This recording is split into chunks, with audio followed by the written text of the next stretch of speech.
Nebula maths के इस video में हम लोग दो घात वाले त्रिपदीय व्यंजकों यानी ax square plus bx plus c type के व्यंजकों का गुणनखंड करना सीखेंगे। आप देख रहे हैं कि इस टाइप के व्यंजकों की घात 2 है और इनमें 3 पद हैं।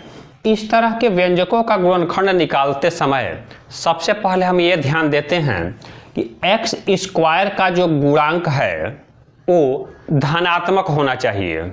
x स्क्वायर का गुणांक धनात्मक होने पर हमारा काम आसान हो जाता है। कहने का मतलब है कि यहाँ पर प्लस का चिन्ह होना चाहिए। यदि यहाँ पर माइनस का चिन्ह है तो उसे हम प्लस के चिन्ह में बदल लेते हैं। इसके आगे यहाँ पर प्लस या माइनस कुछ भी हो सकता है और लास्ट वाले पद का चिन्ह भी प्लस या माइनस हो सकता है। यहाँ एक बात और ध्यान देने वाली है कि इसमें बराबर का चिन्ह नहीं है। यदि बराबर का चिन्ह हो जाएगा तो ये वर्ग समीकरण होगा। वर्ग समीकरण को हल करने की विधि हम आगे समझेंगे। फिलहाल हम लोग व्यंजकों का गुणनखंड निकालना सीखने जा रहे हैं।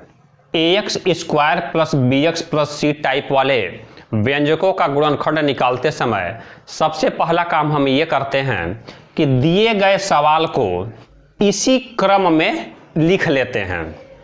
जैसे ये सवाल 2x square plus 11x plus 14 ax square plus bx plus c के क्रम में पहले से ही दिया गया है। यानी 2 घात वाला पद पहले है, फिर 1 घात वाला और अंत में बिना x वाला पद दिया गया है। हो सकता था कि इसी सवाल को पदों का क्रम आगे पीछे करके दिया होता तो हमारा पहला काम होगा कि पदों को मानक रूप में पहले अरेंज करके सवाल को लिख लेना।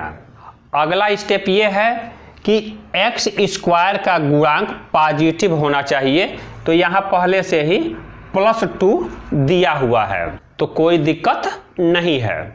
अब आगे का प्रोसेस समझते हैं। हम क्या करते हैं कि x स्क्वायर के गुणांक यानी यहाँ पे 2 और x से फ्री वाला पद यानी यहाँ पे 14। कहने का मतलब कि इन दोनों किनारे किनारे नंबर का आपस में गुणा कर देते हैं। गुणा करने पर आएगा 28। a और c का गुणनफल ज्ञात करने के बाद हम देखते हैं कि c के पहले प्लस का चिन्ह है या माइनस का चिन्ह है। यानी सवाल में देखेंगे कि 14 के पहले प्लस है या माइनस है, तो यहाँ प्लस यानी जोड़ का निशान है।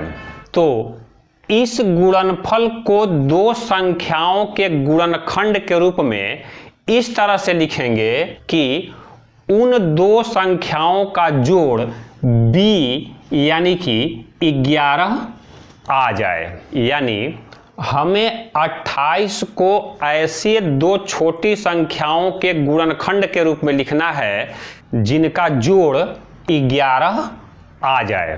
थोड़ा सा हम गौर करें तो 28 को हम लिख सकते हैं 7 × 4।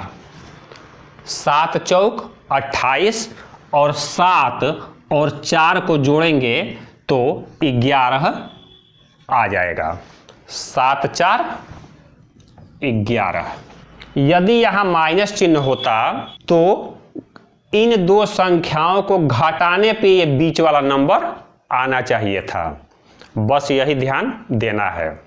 इन संख्याओं को ज्ञात करने का विस्तार रूप से हम लोग समझ लेते हैं। क्या करते हैं कि ये जो गुणनफल आया है इसे 2 संख्याओं के गुणनखंड के रूप में लिख लेते हैं। हम 28 को लिख सकते हैं 1 × 28।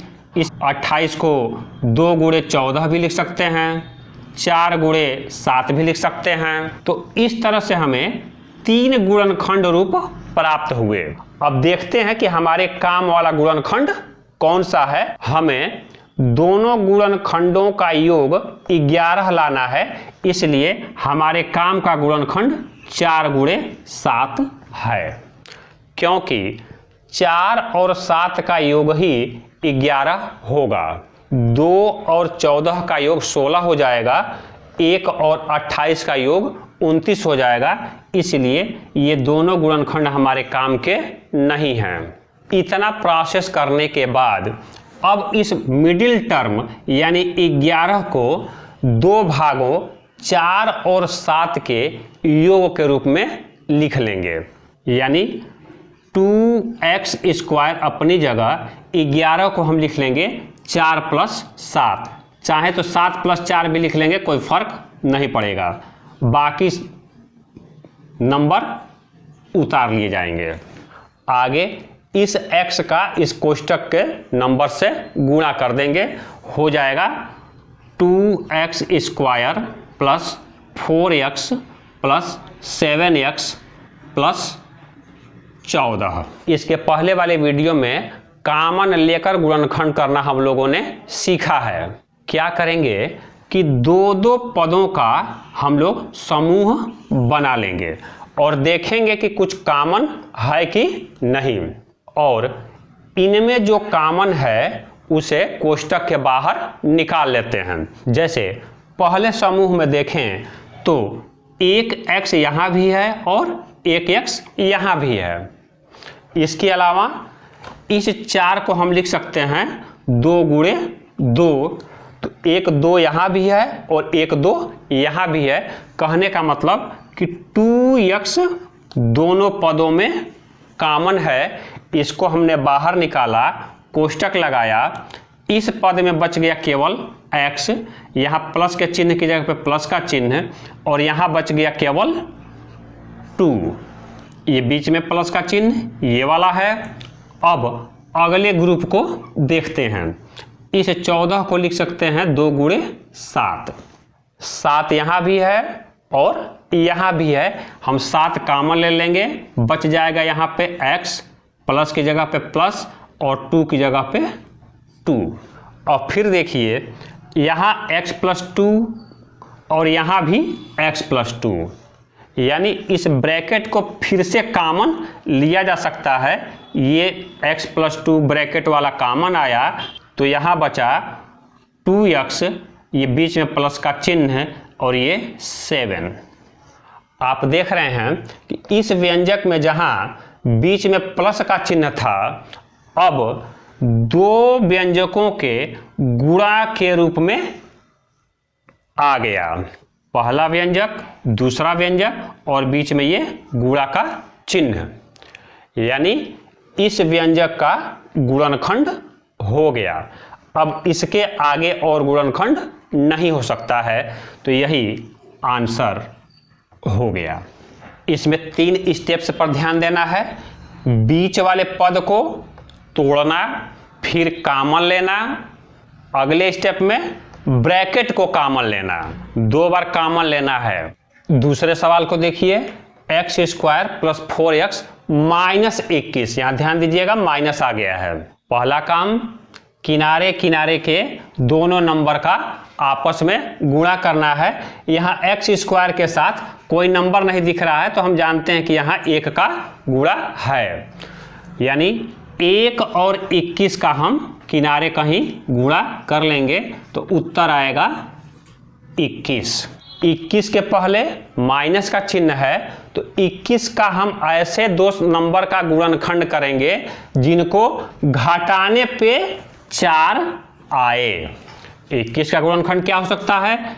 1 गुणे 21 हो सकता है और दूसरा हो सकता है 3 गुणे 7। 21 में से 1 घटाएंगे तो 20 आएगा, हमारे काम का नहीं है। 7 में से 3 घटाएंगे तो 4 आएगा, ये वाला गुणनखंड हमारे काम का है। तो इसी गुणनखंड की सहायता से इस बीच वाले पद को हम तोड़ेंगे। देखिए कैसे, बराबर x² और 4 को लिखेंगे 7 - 3 x - 21।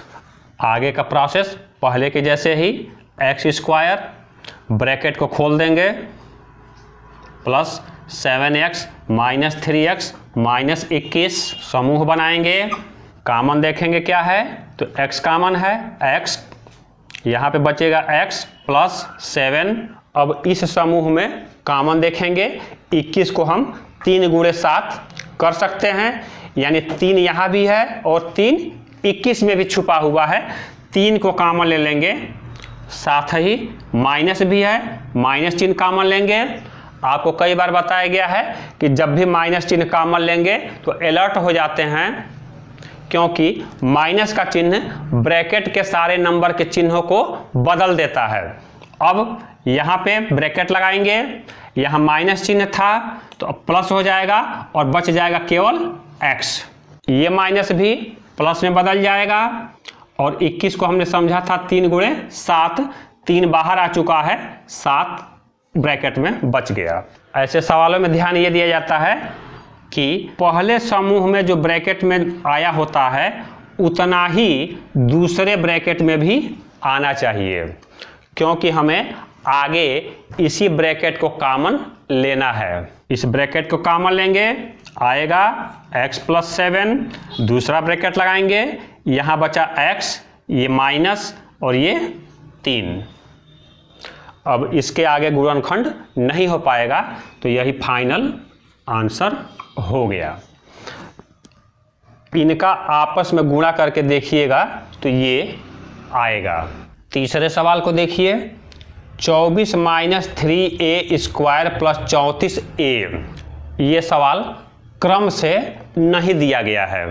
पहले 2 घात वाला हम लिखेंगे, फिर 1 घात वाला और फिर फ्री वाला पद, यानी बराबर minus 3a square plus 34a plus 24।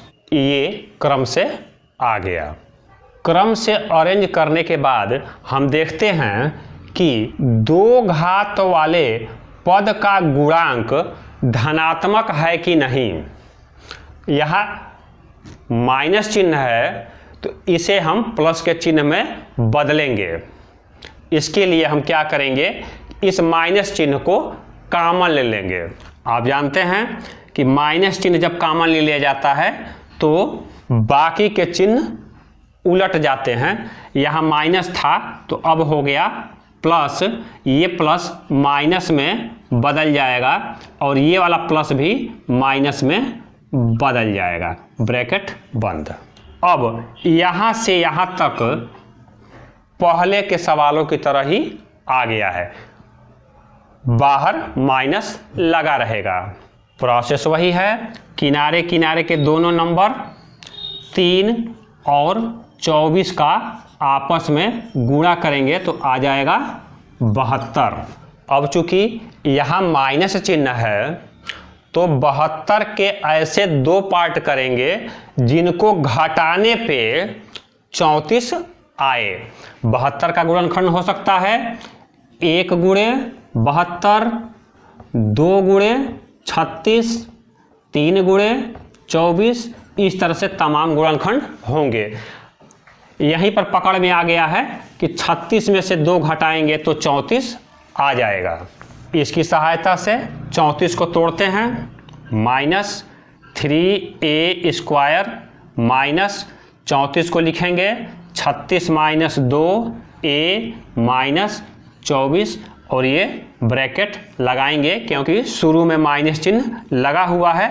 Minus अपनी जगह, 3a स्क्वायर माइनस a का गुणा होगा 36a, ये माइनस इस माइनस को प्लस में बदलेगा 2a माइनस 24 और ये ब्रैकेट।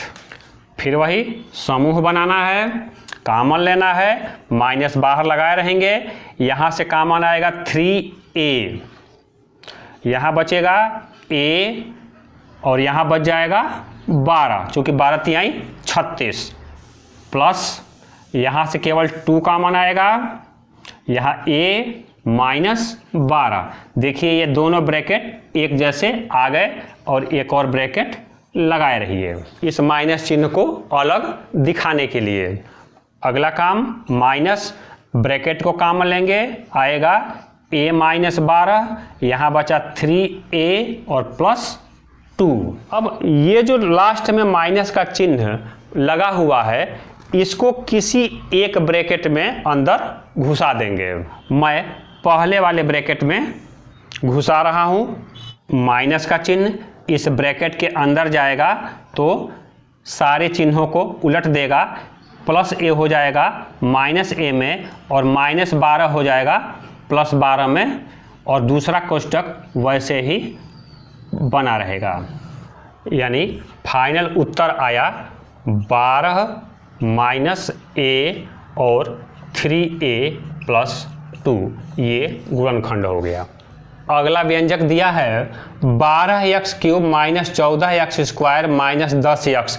अब ये 3 घात का व्यंजक है, लेकिन हम लोग पढ़ तो रहे हैं 2 घात वाला, तो अब क्या किया जाए। तो इस सवाल को यदि ध्यान से देखें तो तीनों ही पदों में 2x कॉमन है। 2x कॉमन लेंगे तो यहाँ बचेगा 6x स्क्वायर, माइनस की जगह पे माइनस, 14 में से 2 बाहर आ चुका है तो 7 बचा, x स्क्वायर में से 1x बाहर आ चुका है 1x बचा, माइनस 10 में से 2 कॉमन आ चुका है तो 5 बचा, और x तो बाहर आ ही गया है। अब यहाँ से यहाँ तक यदि देखें तो ये 2 घात के त्रिपदीय व्यंजक के रूप में आ गया। 6 और 5 का गुणा करेंगे, 6 पचे 30, यहाँ माइनस चिन्ह है। 30 का ऐसा गुणनखंड करेंगे कि जिनको घटाने पे 7 आवे, तो जाहिर है 10 गुणे 3, 10 में से 3 घटाएंगे तो 7 आ जाएगा। इस हिस्से का गुणनखंड आप स्वयं कर लीजिएगा और 2x बाहर लगा रहेगा। फाइनली आप उत्तर मिला लीजिएगा। अंतिम प्रश्न को देखिए, 15x की घात 4 प्लस 3x स्क्वायर माइनस 18। अब ये 4 घात का व्यंजक है। तीनों पदों को ध्यान से देखा जाए तो इनमें 3 कॉमन है।